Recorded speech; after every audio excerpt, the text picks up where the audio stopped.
I was on the clock, Jack. I know exactly when that phone clicks. And you're using all three of them? Yeah, I'm using all three of them. I was a bad motherfucker. Oh, yeah. Torture. So when I saw all those cops, I was like, this ain't a game. They're going to fucking get me. So I went home to my girlfriend. I told her what I had seen. And we agreed on turning myself in. There was only a problem. I had a big fucking problem. On that night, Miami Vice, Don Johnson was marrying Sheena Easton. You were a huge It was Miami the wedding. I'm a huge Miami Vice fan. I'm waiting for this fucking wedding. I'm getting a Graham McBlow. I'm getting Chinese food. I'm fucking my girlfriend, and I'm going to celebrate the wedding. My man Crockett is going to marry Sheila fucking Easton on national TV. I got a fucking dilemma here. Dilemma. Lee, you think you're retarded? This is real retardation. I was like, I got the cops looking for me, and I'm worried about a wedding. Not even a real wedding. It's a Miami Vice wedding. Imaginary wedding. That's to let people know. You know, like when you guys on Patreon, I'm 24. I don't know what to do. Let me tell you what I was doing at 24. I was going to imaginary cocaine weddings. Okay? I'm the guy you want to listen to. I've done everything stupid in the world. I didn't even tell you what happened on that after I ate that pill. I found the pill on the floor. There's one right here. Yeah, no, it wasn't a gel cap. This was a fucking boogaloo pill, and I ate it. I had a rough night that night. I fell asleep on my wife twice, like talking to her. She's like, "Where are you going?" She goes, "You fell asleep talking to me." Anyway, I know I'm in trouble, but I got this wedding. I'm gonna say it like he's really going. I imagine you being like the best man in your head or something. I got this wedding to go to. You gonna watch Elvis, his alligators? Is he there? So I said, fuck this. I'll turn myself in by 9. I'll talk to him. I'll talk him out of this. You mean 9 a.m. on Saturday morning so you can watch No. Friday night? Because No, if I remember correctly, wasn't Miami Vice Friday night at 10 p.m.? Was it 9? 9 to 10. Yeah. I go, if I go in there at 9 and talk to him, I'll be home by 8:30. The most boring person in the world. Right. I sit in my room, I smoke joints, I go to the gym, I go to a nice restaurant, like whatever is like something local to get the local flavor, and I'm back in my hotel room. Yeah. Those days of drugging and all that shit, those days are gone. Yeah. We smoke a joint after the show in front of the hotel, and then every man goes their own way. You get a bag of Doritos, and you take it to your room and watch Law and Order till Maybe the you phone spank rings. one out. You do that. The highlight is that spank that you do around 3:00 in the afternoon, where you don't fuck around with tissues. You get, and not even a hand towel. You get the bath towel, and you drape that thing from your chest down to your balls, and you get lotion. I'm a dry guy. I usually just I don't use anything. When I'm in a hotel, I get that lotion. I fill my hand with that shit. That's disgusting. That is really fucking disgusting. You can't be a normal Catholic and just go in a shower, hotel shower before I'm leaving. I get on the floor, I bang one out, I come on my own stomach, I loofah it off. It's good loofah chemicals and sperm. I don't put it on my face just in case it attracts different people. You know, gay men could smell that sperm on your cheek and they go fucking bananas. It's like cologne. Yeah. You It's can take like a little Chanel. sperm, you put it on your fucking neck. It's like high karate. Next thing you know, fucking, you got gay men. You're at an LGBTQ parade. You're playing the drums for Go-Go's. You know. We got to have some fun, Greg Fitzsimmons. If we're going to go down, we're going to go down in flames. You know what I'm saying? I don't give a fuck no more. Yeah, he graduated in February '84. Okay, thank you, Bob. We'll get you a job. Because, in fact, we got a job that's perfect for you. You Italian? I go, no, I'm Cuban. He goes, don't say nothing to him. Just tell him you're Italian. Close enough. I'll never forget. This is horrible. He gives me this piece of paper and he goes, go down there. They want to talk to you at 9:45. Now, if you know anything about me, I'm going to get there at fucking 9. That's how I was raised, okay? So I get there at 5 after 9. I get there with my suit. My girlfriend goes with me. We are down to the money we took on the bus to get there. That's what we have. We don't have a dime of money. Every dollar we have, we just spent on the bus ride there. She's waiting outside. I go inside. Only this could happen to me. Now I didn't have the Rockin' Robin's job yet. Like, I was going for an interview that night later. This was my first interview of the day. And this is for a lunchtime bartender. So I go in there and I'm like, the paper says I'm looking for Art. Art, hello. I'm here at 9 o'clock, 9:45. You know, the coffee's on, no Art. I walk a little deeper. Art. I keep walking. And there you go. There's an office, wide open. I was waiting for it. No. With the bank deposit and the safe wide open with stacks of money. I'm like, Art. Art's about to get ripped off. Art. 3, 2, 1. And I go in there and I just start taking that stack of cash. I'm putting the cash down my pockets because I had done some bad. I'm putting it down my pockets. I'm putting it in my jackets. I take everything, but I'm a fucking gavone. I go for the quarters, the stacks of $10 quarters, and I put them all in this pocket here because this pocket was filled with cash. So when I walk out of the office, I walk in and my jacket is twisted. This side's all heavy.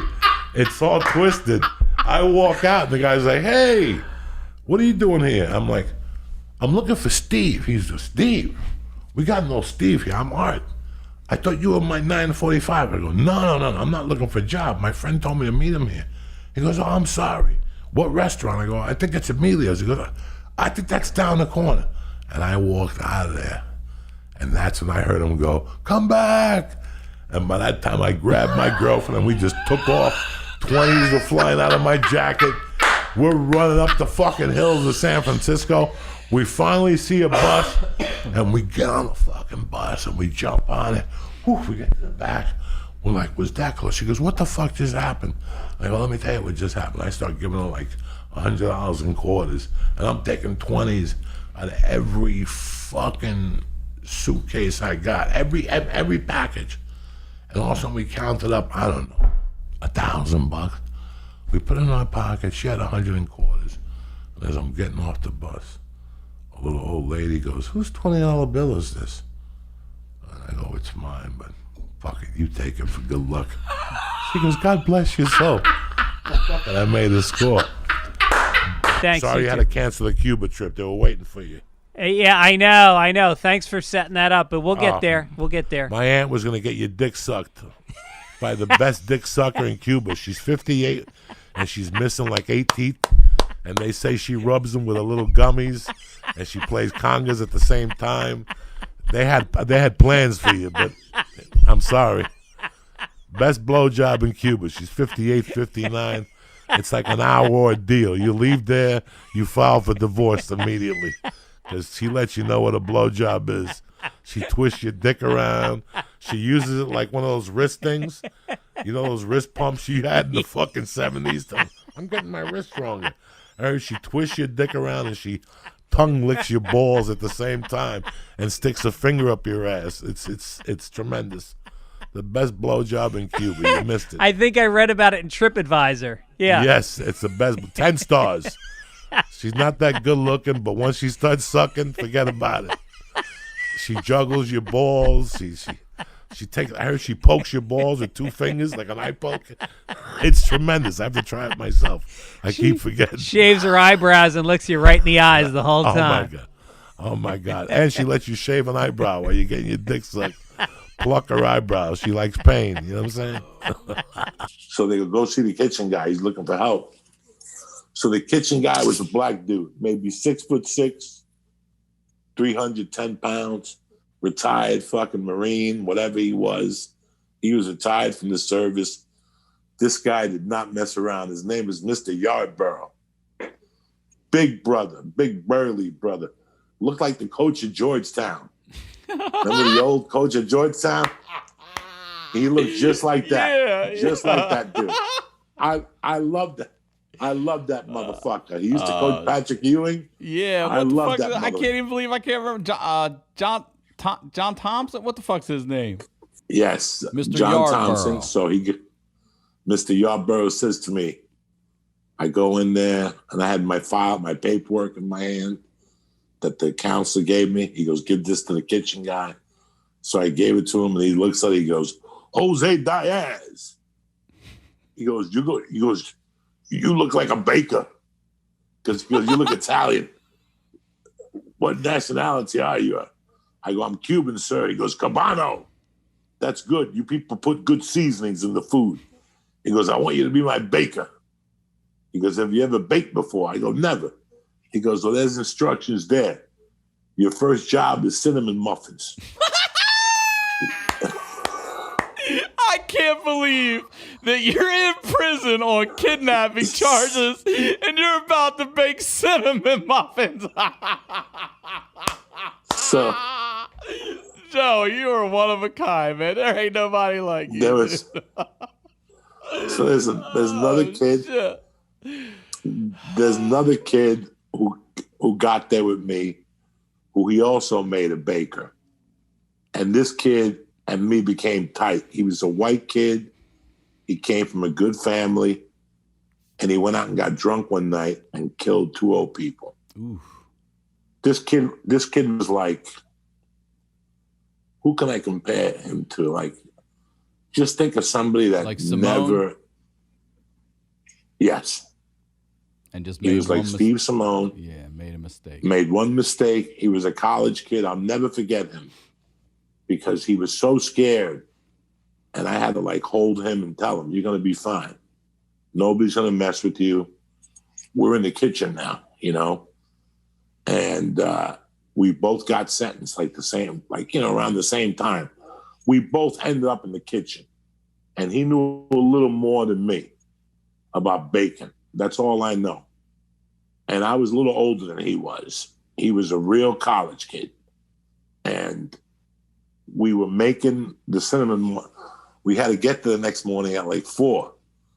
And we're like reading the stuff and we're mixing, you know, they have all this industrial type shit. So I don't know how to make fucking muffins, whatever. They said 4 to 2-inch thing and you put it with a swirl. So I'm like, those things look fucking like little midget muffins. I'm not giving out those. If I'm going to bake right, the cinnamon muffins. So I made these big fucking flying saucer things and I started putting them in the oven. He's over here with the Cinnabon fucking buns. Oh, yeah. I'm over there trying to be Cinnabon. And whatever it called for, I added extra. Like whatever flour, put an extra pinch in there. Sugar, put an extra sugar in there. Like fucking baking soda. I just put extra everything. And next thing you know, me and the guy at bullshit were waiting for the first batch to come out. And one of the cooks was a black guy. His name was Chicken Hawk. His real name was.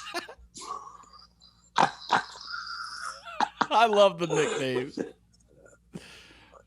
His real name was Spencer Antoine. I loved him. I loved him since day one. He was a black dude that had a James Brown haircut, but his eye used to wander, and he really was crazy. He took a liking to me. He's like, what the fuck is burning? And I go, I don't smell nothing burning. He goes, what the fuck is wrong with you, boy? Something's on fire over there. And sure enough, the oven was.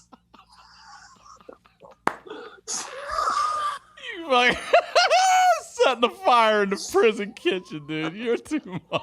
I'm going to tell you something. If there's something black people hate, it's fucking fire. I thought you were going to say burnt food. Let me tell you something. Black people hate fire just from a natural. They just lose their mind when there's a fire, black people. It's in their DNA. I love them to death, African Americans. But you light a fire on an African American, they'll run fucking quicker. The KKK's for chasing them. These brothers just in this said, prison, yup.